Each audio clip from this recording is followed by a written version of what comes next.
We welcome you to the Priscilla R. Tyson Cultural Arts Center for our Conversations and Coffee on this 29th day of the month of August 2024. I'm Ellen O'Shaughnessy, coordinator of the program.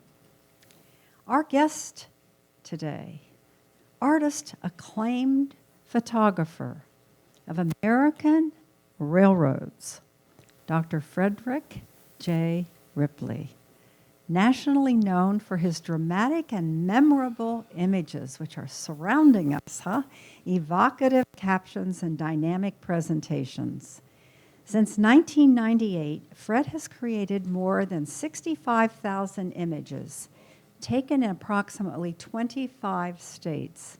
He has written articles accompanied by his photos about a variety of railroad subjects that have been published in numerous magazines, and his photography regularly appears in books and calendars. For many years, he's offered enthusiastically received presentations, utilizing his photography on a wide variety of railroad subjects given in community and academic settings. Over the past 10 years, Fred has had more than 50 extensive solo exhibits of his photography in prestigious galleries, museums, businesses, and other public spaces spread over a wide geographic area.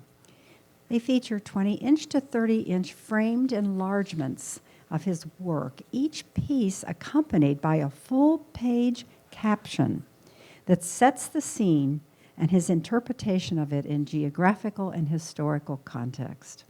Fred especially enjoys creating exhibits that are built around a theme and giving presentations that illustrate a particular geographic section of a railroad. He strives to create an experience that is more than just pictures, but is a compelling artistic and educational look at the subject in its historic, economic, and geographic context, as seen through dynamic photography. Fred's work studies the railroad's evolving interaction with its environment and portrays it in settings of natural beauty.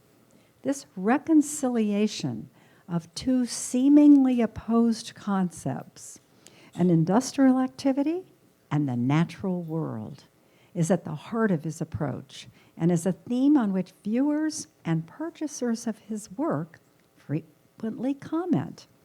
Framed and enlargements of his photography are in numerous collections, both public and private. Recent exhibits include West Virginia University, the Dublin Arts Council, and the Martin de Porres Center in Columbus. Fred is a native of Columbus and a violinist and a violist. He holds 3 degrees in music, performs as a soloist, and we'll be listening to your music, Fred, right? Be wonderful. And is a longtime teacher of both instruments. We will then be listening and viewing Fred's presence to us on this artistic journey through your photos and stories of these amazing trains. I shared with Fred that my mother's father worked on the railroad, and it's part of my upbringing. I can remember his coming home and say, "I'll be working on the railroad all the live long." You need us in that such song with your... All right, take it away. Okay, very nice. Uh-huh. All right, well, thank you for the detailed and very nice introduction. There is a song about the Santa Fe that you probably have all heard, various renditions, I suppose most famously at the opening of the 1946 movie musical, The Harvey Girls. All right? I mean, Santa Fe was a pioneer in creating, well, first station restaurants, but then dining cars. And the fellow who figured out how to market this and, you know, the proverbial, we can serve oysters across the desert, was a fellow named Fred Harvey. And anyway, The Harvey Girls was this silly movie musical which opens with Judy Garland arriving somewhere in the Southwest and gets off the train and starts singing on the Atchison, Topeka, and Santa Fe. So, all right. Well, anyway, it's a real pleasure to be here. And yeah, so we're going to try to surround you with images, as Ellen said, starting out, if you were here a little bit early, some of the images you're going to see today were playing on the screen, accompanied by some music from one of my recitals. And then as you notice, there's about a dozen of my large 20 by 30 framed pieces that I've spread around.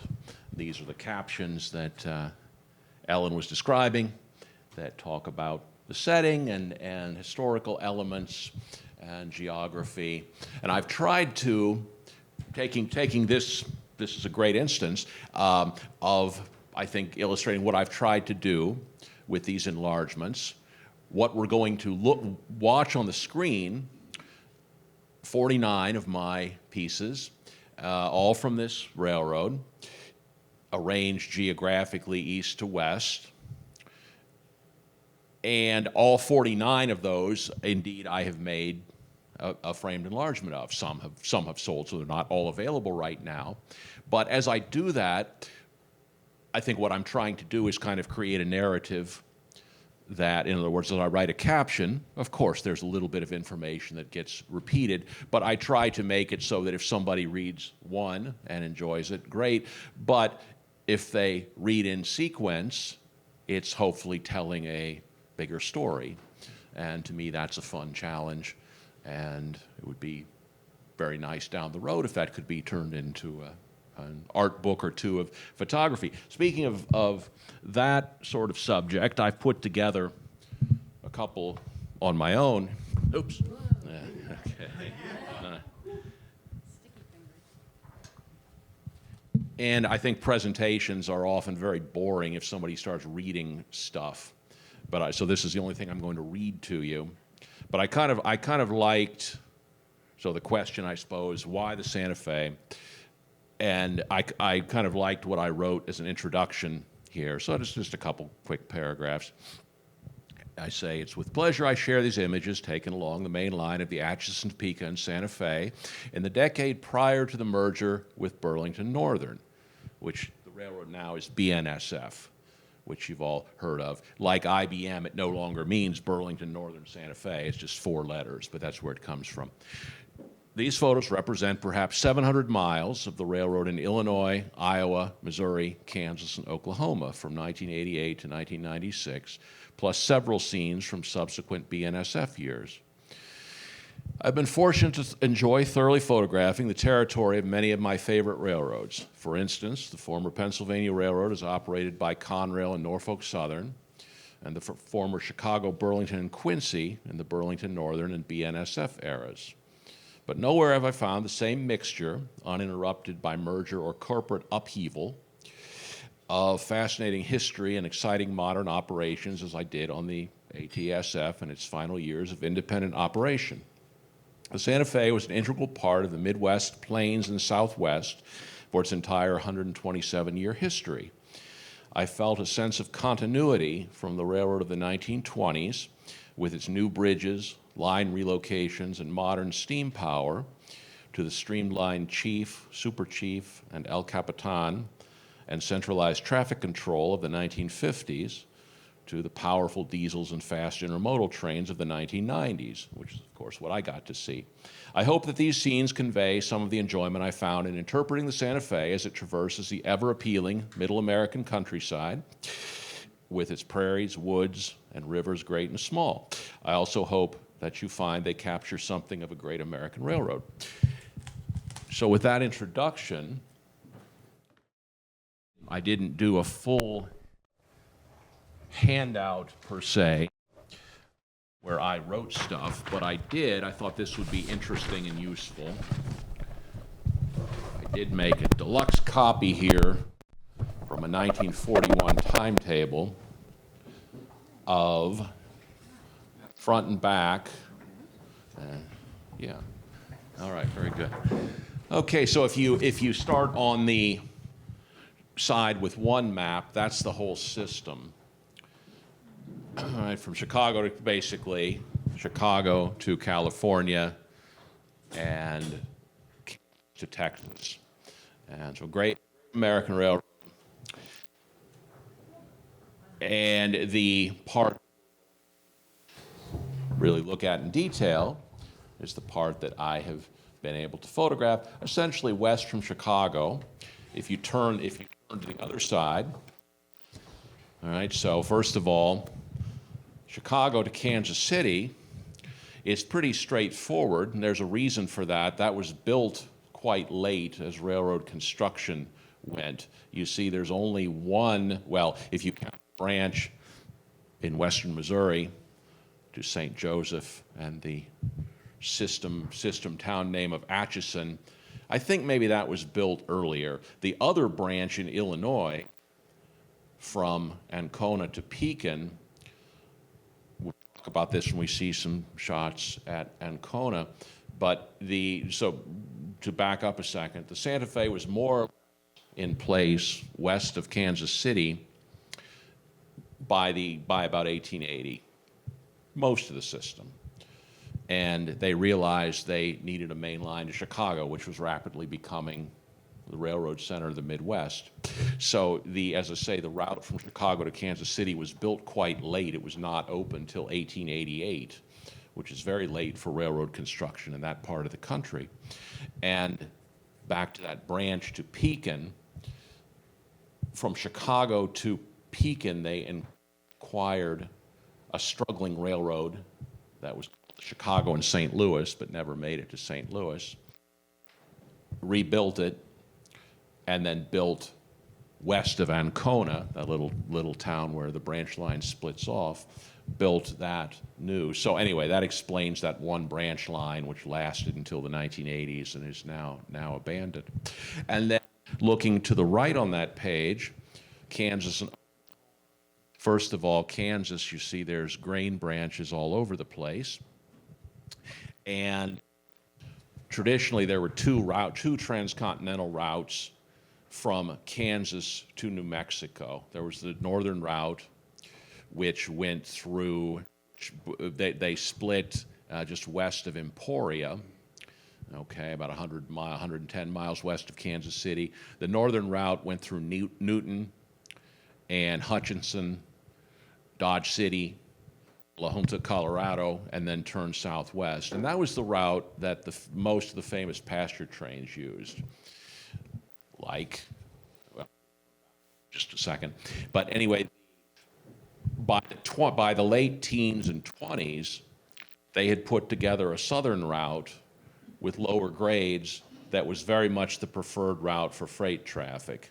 And that broke off, as I say, west of Emporia, goes, if you can read the tiny little writing, goes through Augusta, Mulvane, Wellington, and then cuts into the Oklahoma Panhandle and the Texas Panhandle, and the two rejoin just west of Belen, New Mexico. So anyway, most of the shots we're going to see are Illinois, Iowa, and Missouri, but there's a few in Kansas. So the two routes is a fascinating part of the history. Yeah. Is the Santa Fe rail line, is that just a two-lane, or is it Double track? Yeah. Yeah, well, no, that's a great question. So again, back to 1941, if you look at the legend on this map, you see at the bottom there, anything that is solid black means it's single track. Anything that has a space between it is a double track main line. And so the Santa Fe was well, counting the two routes, they always had a double track route. As the southern route was easier, they added more double track, and now BNSF has completely double tracked that southern route because freight. So yeah, it's a double track railroad from Chicago to California.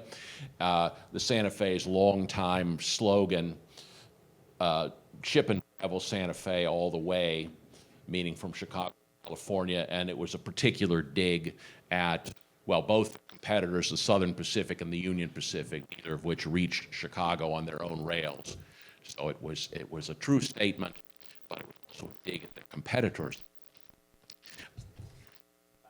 Other side, I was just very briefly mention here three of the streamliners. that are again, this is from a public timetable, blown up, these maps. And so the dates from 1926 by 1941, all three of these are streamlined. The super chief from 1937, and you see it's simply twice a week. After the war, it became a daily train and was all sleeping car, as was the chief into the 1950s.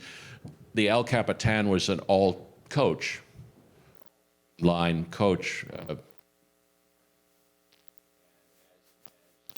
It was, I think, arguably the most pro-passenger railroad in the country, even as things went to pot after World War II. Because if you go back 100 years now, it's always easy to look in retrospect, and it's easy to say, well, with the Model T and everything that flowed from that, our great passenger network was, given American attitudes, was sadly doomed. But the Depression clouded things because travel was way down. World War II clouded things the other direction, because travel was up fivefold. And so every railroad in the country came out of World War II wanting passenger diesels and streamlined equipment as quickly as they could get it. And within a couple of years, it became clear that ridership was going down, and the, of course, subsidized airports for a transcontinental railroad like the Santa Fe certainly were a huge detriment. But the thing that killed it finally was the Interstate Highway Act of 1956, right? Totally subsidized in every way. So the old myth that the 1950s was a wonderful time of free enterprise is simply that, right? The railroads got a very, very raw deal. And the Santa Fe, more than anybody, stuck with it. And even up till Amtrak, even after the bottom dropped out in the late 1960s and they cut some trains, the service that they continued up till Amtrak in 1971 remained extremely high quality. But for their pains, just to give you an idea of the economics of it, by 1966 they were losing $40 million a year on their passenger trains, which was second only to the railroad that ran more trains than they did, the Pennsylvania Railroad. So it's very sad, but as a great railroad in every respect, and I think we ought to dive into some pictures. Anyone have any memories of taking the train, traveling? Inga, tell us one. Well, I was attending Bowling Green State University in Ohio here, and living in Boston. And so when I went home on vacations, Christmas, I went on a train. And I remember several years where we ran into snowstorms and the plow in front of the train bogged down, and we sat a day and a night in the train waiting till the tracks were cleared. And did you have bunk beds and wonderful dining rooms? And no, huh? I love riding. I to this day, I love riding. Anybody else? So I was a little boy when my mother, who was from New Orleans, took me out of the 4 or 5 children at that time, the 40s, with her to see her father before he died. So we went from San Diego to New Orleans by train. And so I remember those bunks, and I'm sure we got fed, but I was pretty young. But yeah, that was quite a wonderful memory. Okay, so like I say, there are 49 of my photos here that have all been enlarged. But I thought, just to give you a tiny little taste, the first 2 are obviously not taken by me. That's from the mid-'60s. To me it looks earlier than that, but anyway, it's at the latest, the mid-'60s. And that's Dearborn Street Station in Chicago. And that's the Texas Chief. As I was going to say, with those streamliners, additional trains were added. The Texas Chief, as the name suggests, to Dallas and Houston. And Chicago's stations were all kind of in a row. The road that went over the south throats of most of them was Roosevelt Road, and there was one that is still used as Union Station.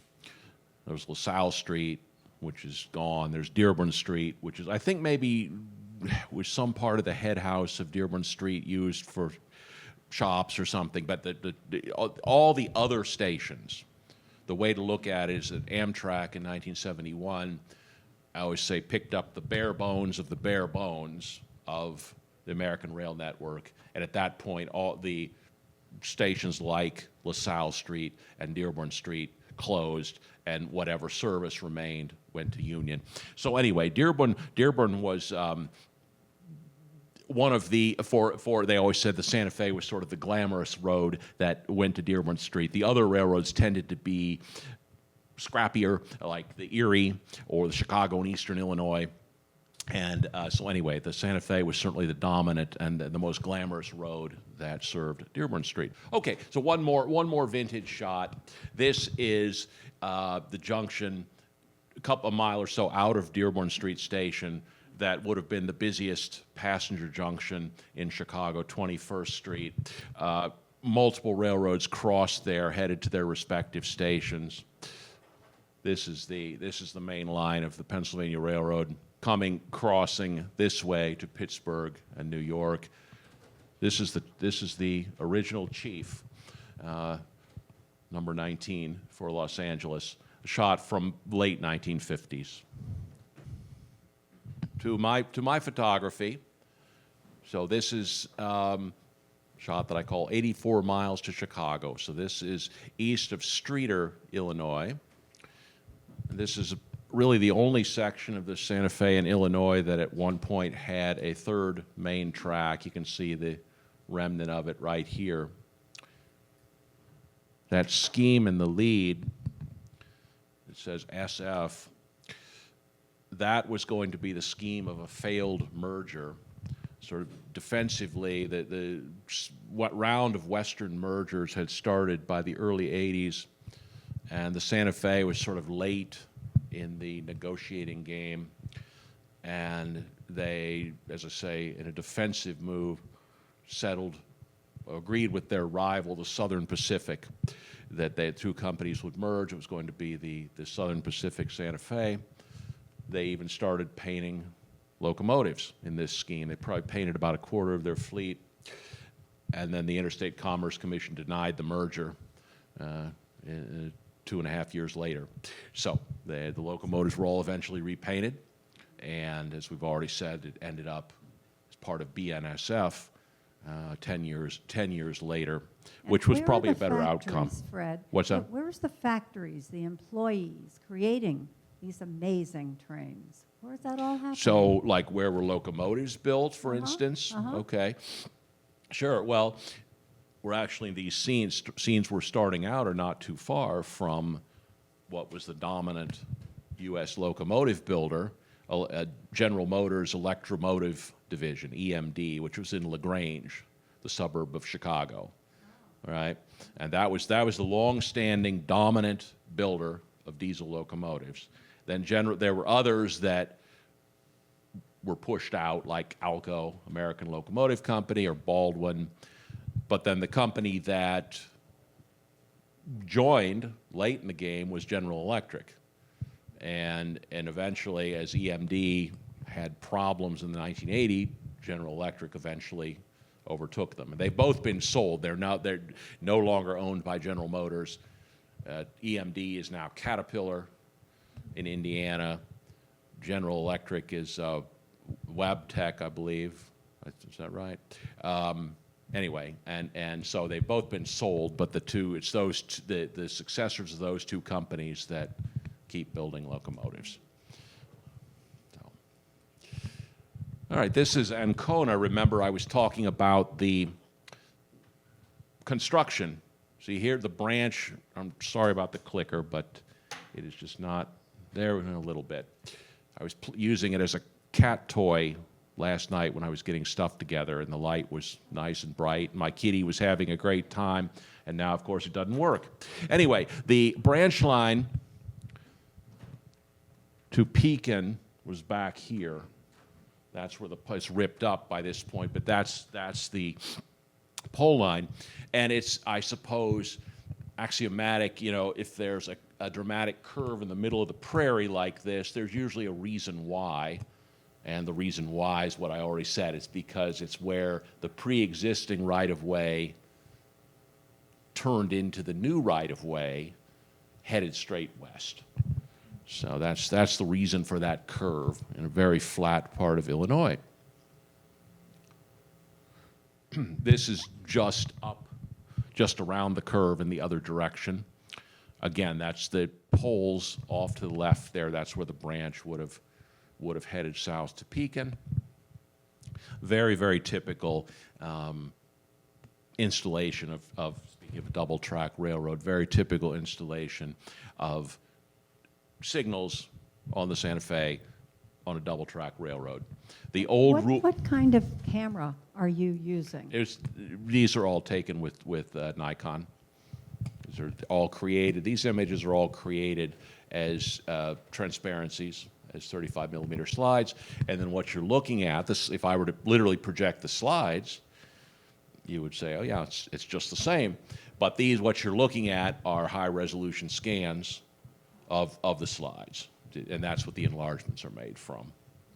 So, Your lighting is wonderful. Thank Do you wait for it?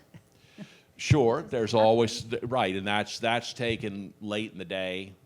You can see there's some clouds that one is trying to dodge, but yeah, when the sun peaks out late in the day and you have clouds as a backdrop, that's always a wonderful, that wonderful golden light is always something to cherish. So this is a little village called Toluca. By the way, Toluca is a Mexican city. There might be an Italian village, but there are several towns along this part of the railroad. The people building it or a person building it obviously had some affection or was simply having a good time and picked some Italian names. So there's a Romeo, closer to Chicago, there's a Romeo, and there's a Verona, like Shakespeare's Two Gentlemen of, and then Ancona, is a significant Italian city. Toluca sounds Italian, but as best I can tell, is a Mexican city.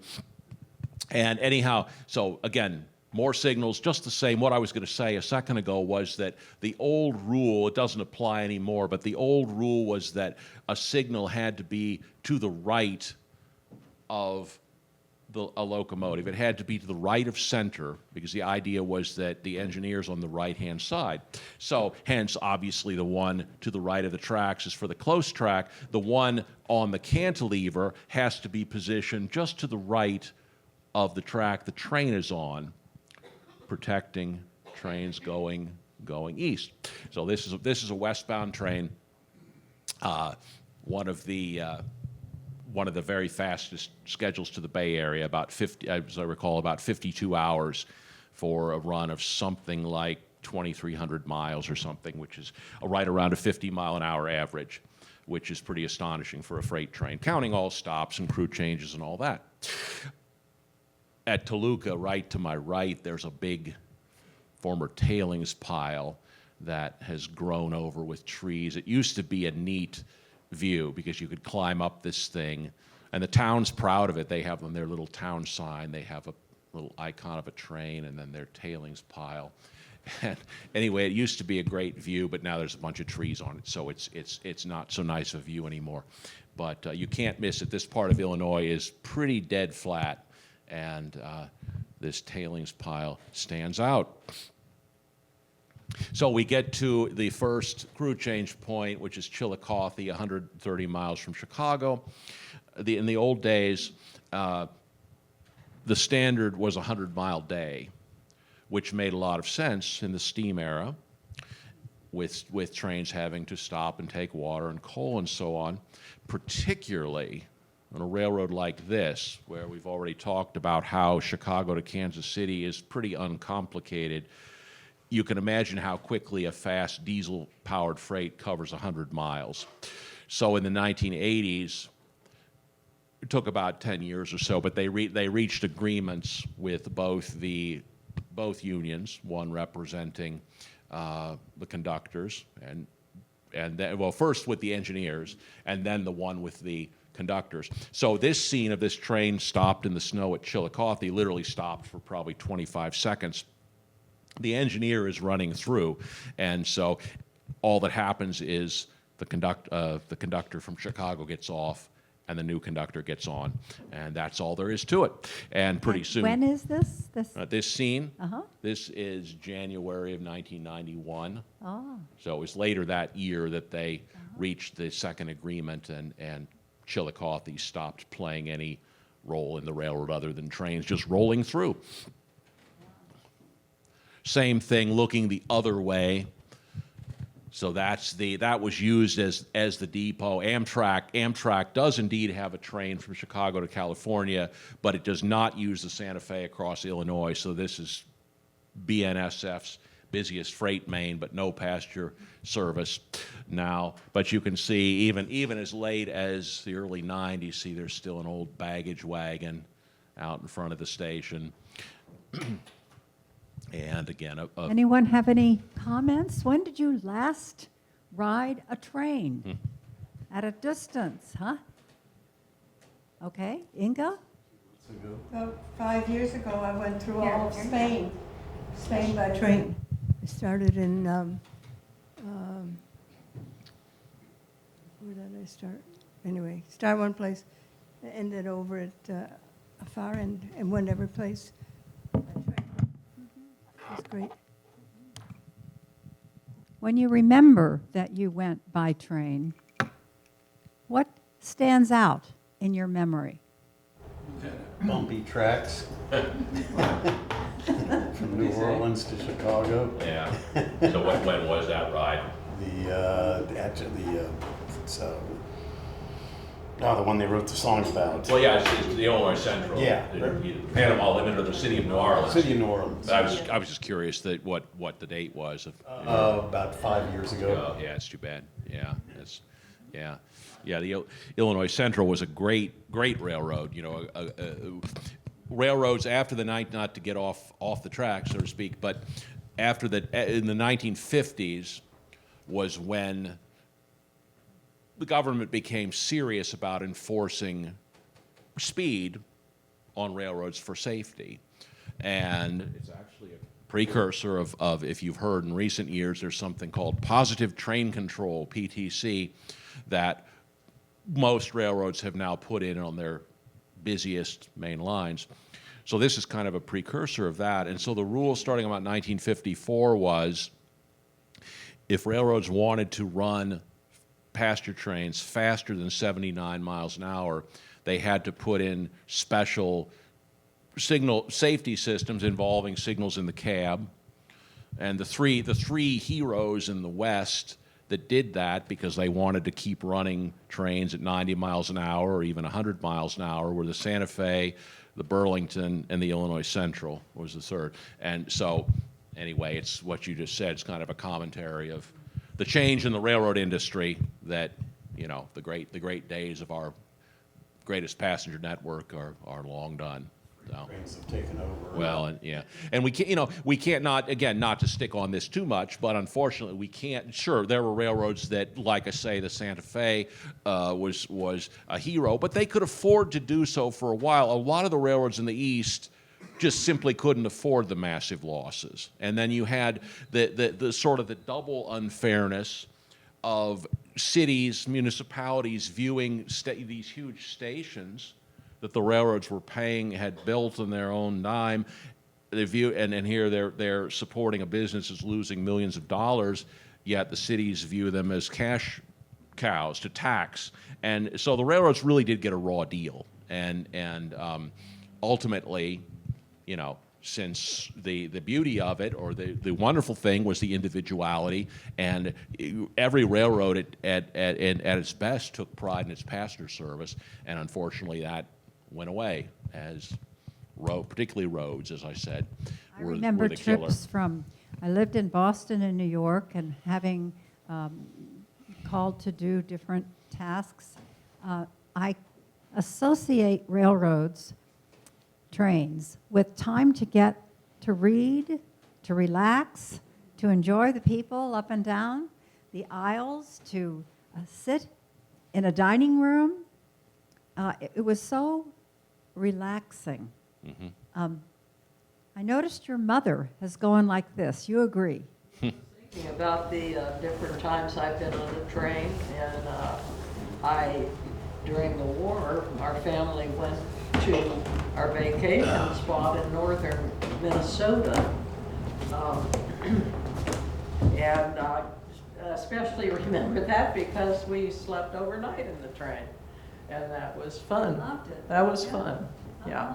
And, you know, you'd be on the, it wasn't sleeping like in a row right off the aisle. It was actually in a sleeping room. So, you know, it was very private. And where the bed was, you were looking right out the upper windows, and you could see the scenery as well. So, and I worked also in a fishing camp in northern Minnesota. And I went, and this is later, and I went there myself on the train to Minneapolis, and then I think they picked me up and drove the rest of the way. But that was my one. Well, I had another experience where I went by myself, but this, you know, was interesting. I love to eat in the dining car, and I wasn't really up on how to tip people, and I over-tipped the waiter, and he was so extra nice to me, and thought I was great and did everything for me. So that's it. You know, it was I had some nice experiences. Yeah. Mama, introduce yourself. I'm Vivian Ripley, and I'm Fred is my son, and I'm an artist, and we had a talk here with two other artists, and that was in April, I believe, wasn't it? Time that so much has happened, and that was lots of fun, and we had artwork out here in the gallery as well, and what else? I'm also a professional musician as well. So I'm a pianist. So I still teach piano. So that's it. I've said enough, I think. Okay. Thank you. Okay, sure. All right, so back to, oh dear, okay. So just west from Chillicothe, yeah, this is the closest you get to a mountain in that part of Illinois. Of course, Chillicothe's on the Illinois River, and that's the other side of the valley. So now the town of Chillicothe's on this side, and that's the other side. I think maybe that's, yeah, I see it doesn't much like that light there. Anyway, that's the east side, that little ridge, and it's enough of a climb out of the valley on this west side that it's called Edelstein Hill, named for the little village at the very top. And this, I don't know where this name comes from. Maybe somebody associated with the construction, given the Irish name, and a lot of Irish worked in railroad construction. Anyway, this was called Houlihan's Curve on Edelstein Hill. We're now about probably 138 or 136 miles west of Chicago. These two trains, the same day. This was Labor Day of 1995, actually the same month as the BNSF merger. And these two trains were two of the very fastest. This is the 198 from Chicago to Los Angeles. I'm sorry, I have it backwards. That's the 199 from Chicago to the Bay Area. The train I mentioned earlier with the 52-hour schedule. And then always about an hour and a half behind it was the 198 from Chicago to Los Angeles. And that's as I write about the caption to that, I call that scene Descendant of the World's Fastest Freight Train. Back in the 60s, the Santa Fe talked to the New York Central about a transcontinental freight train, literally from New York to Los Angeles. And the New York Central got cold feet, because they were afraid. The story is that, they were afraid that they would lose. They would, from the Santa Fe's rival, the Southern Pacific. They were afraid if they teamed up with the Santa Fe, that they'd lose a lot of perishable traffic from California. And one of the eager young executives said to the president, "Well, if they do that, then we can take away their automobile traffic from Detroit." And the president of the New York Central said, "Young man, the SP can find Detroit a lot easier than we can find all that lettuce." So anyway, that was the end of that as a transcontinental train. But the Santa Fe went ahead and naming it after their passenger train, they called it the Super C, and they literally ran it at 79 miles an hour. The problem was the market wasn't there yet. You see shots of the Super C in the early 70s with one locomotive and 2 flat cars. And so they eventually canceled it. But this train, it has the same symbol. And to jump ahead, to talk about a Santa Fe president in retirement, he said, say about 2000, looking back, he said, well, really all of our service now is the same principle as this super high priority train that we tried in the 70s. And that's absolutely true, because after the railroads got such a bad deal from the 20s, 30s, 40s, 50s into the 60s, the thing that turned it around for the freight side of the industry was a bill in 1980 called the simply the Staggers Rail Act. It was named for a congressman from northern West Virginia, Harley O. Staggers. And the idea was that it freed up rate making. And counterintuitively, what it allowed railroads to do was to charge lower rates for traffic they wanted, because it had been locked in way back from the days of the robber barons.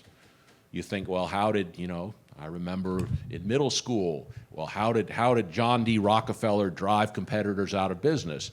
Well, he'd lower his rates till the competitor was gone, and then he'd raise it back, right? So that's why railroads for 100 years couldn't, or not quite long, for 85 years or so, were locked in at often higher rates than they wanted to charge. So anyway, it was the Staggers Act that let the railroad freight industry thrive, and it let the Santa Fe go after all of this intermodal traffic. You see in all these shots, most of the trains are truck trailers and containers, and they really reinvented themselves. How did you get a photo of this at this moment? Is it in motion? Is it stopped? Oh no, there are all these other than the night shots where they're changing crews. They're all moving.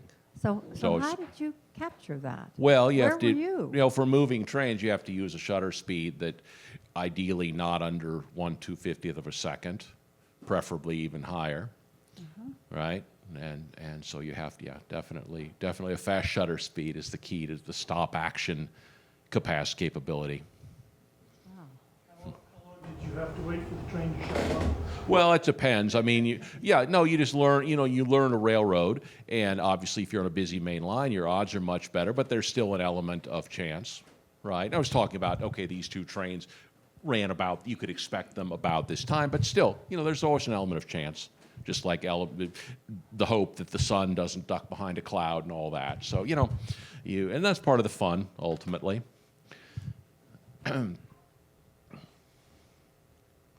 All right, so a little farther up the hill, this is coming the other way. There's that, see that right below, so happens right below the screen is the enlarged version of that piece. I call that dropping down Edelstein Hill. And you So see, where are you photographing? well, this is from a little county road bridge. See the Wow. dirt road here with the farm truck that's coming along? Uh-huh. Right, so that goes up and then crosses the railroad. Yeah. So the top, now we're truly into the prairie, top of the grade, looking west. And when a railroad is so flat like that, every little dip is brought out, and the telephoto lens increases that. But that's true Illinois prairie. There's another of the failed merger scheme locomotives. Same location. I particularly like that scene. I was actually following a train that was coming up the hill, and I was comfortably ahead of it, and got to this grade crossing, and here comes this train at 70 miles an hour. So I leaped out of the car and got a shot that came out well, given how quickly I had to take it. And just to show you the difference in speed, this entire so the other train at this point is approaching maybe a third of a mile this way to the east. By the time the locomotives of that train got to me, this entire train had cleared, just showing you the difference in the speeds. Headed west towards Galesburg at a little town called Williamsfield. I like that if you look to the right of the locomotive, those white houses are so typical of the northern prairie towns.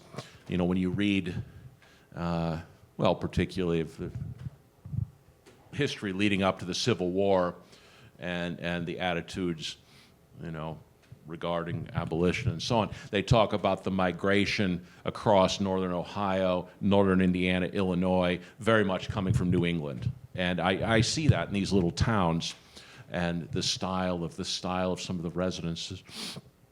So this is Galesburg. So now we're about 200 miles west of Chicago.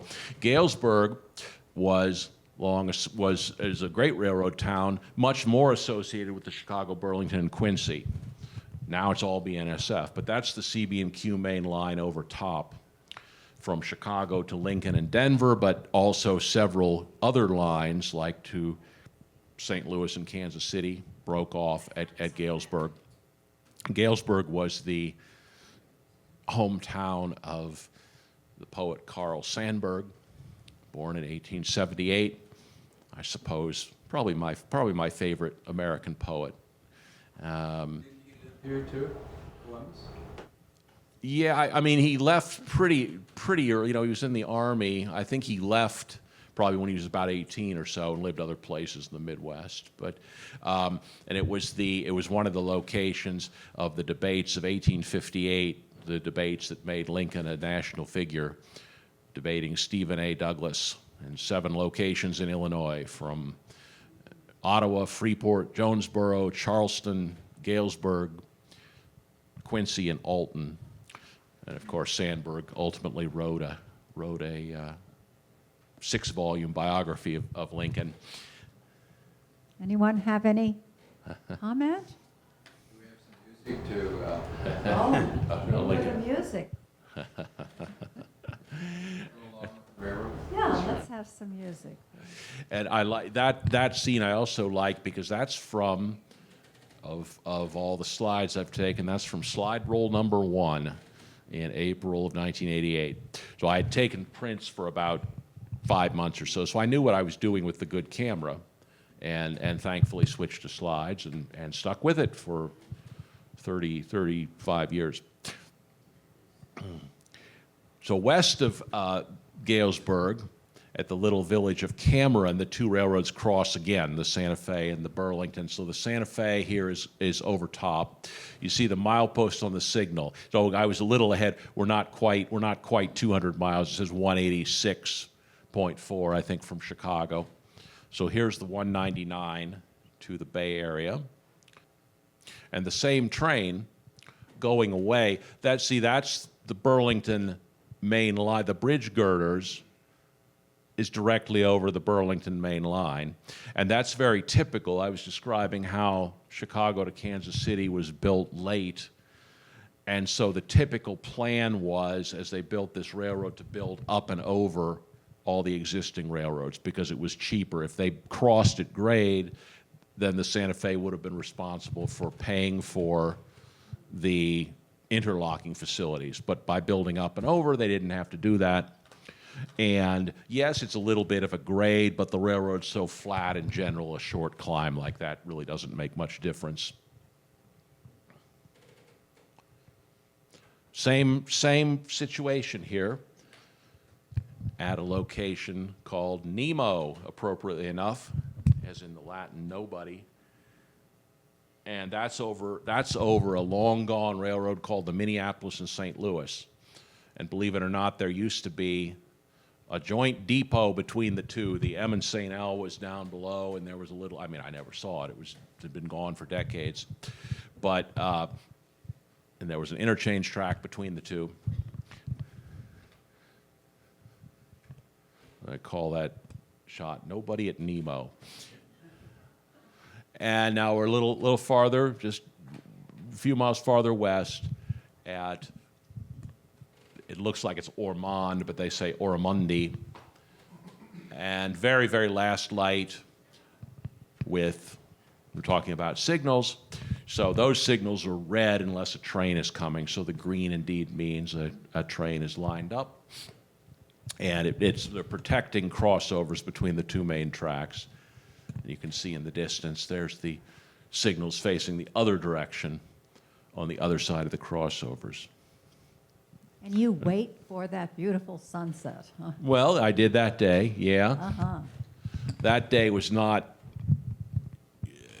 a I mean, I like the shot very much. It was not a happy ending because back then I just had one camera, and I sometimes drove with it around my neck, and I opened a can of Coke, and one drop of Coke went right in the aperture, and it just locked it up like concrete. I couldn't move. So in other words, the lens was one setting, and I had to just do everything else manually.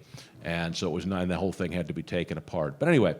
How does your music, and we do want to hear what you have recorded, some of the background I heard when we came Sure. in. Well, why don't when How we does stop? that console you at a moment like spilling that Coke? Yeah.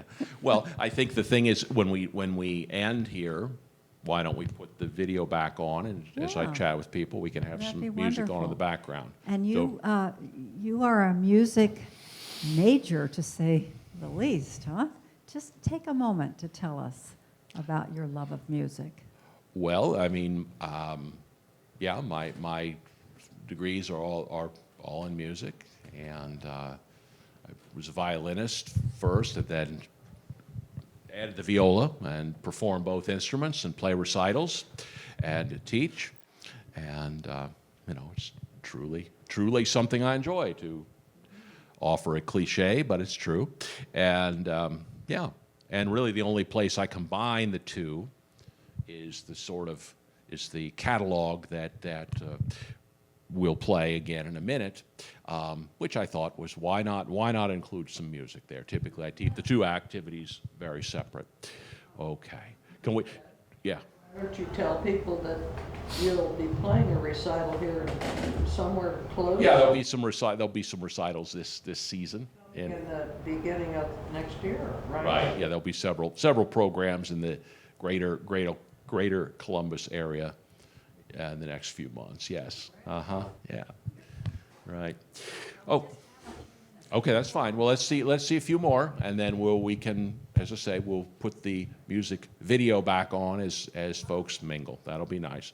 All right. So anyway, this is the early appearance of Burlington Northern Santa Fe. You see, they hadn't yet dropped.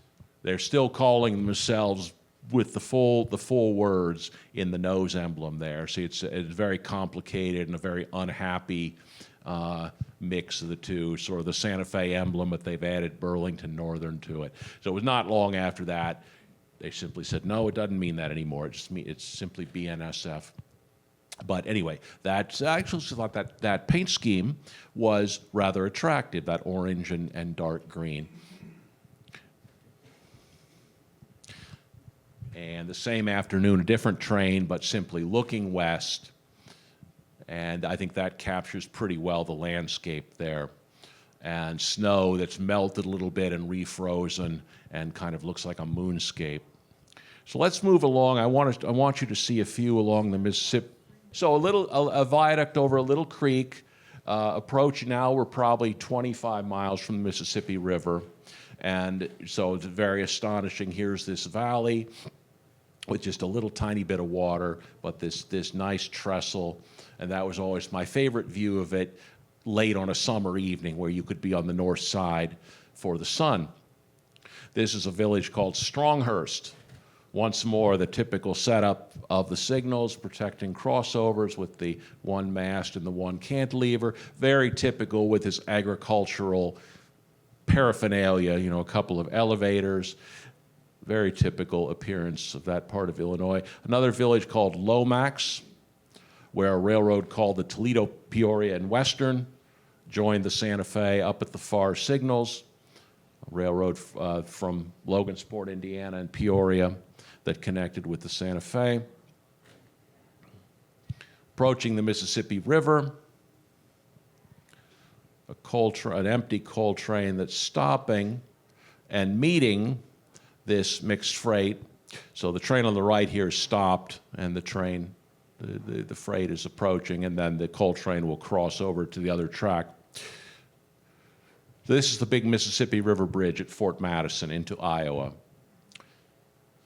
When it was built, it was the longest swing bridge in the country. The swing part is that silver span. I think it's about 540 feet long. It's still in service 100 years after it was built. And they've talked about replacing it, but never goes anywhere. And you see the road bridges up top. So there's the whole bridge. You can see the road at the top at either end. There's off the road looking back into Iowa. If you ever had a fancy pen made by Schaefer, that was the Schaefer Pen Factory in the corner there. Fort Madison, where every train changes crews. And so maybe this is a good time to stop with this momentary pause at Fort Madison, and we'll listen to some music here. Yes, Okay. I just want to say thank you. Sure, Tell my us pleasure. Just a moment why you love music. Well, of course I love music. Absolutely. And you took that to the spirit of this travel and the beauty of these trains. Huh? Right. Wasn't this amazing?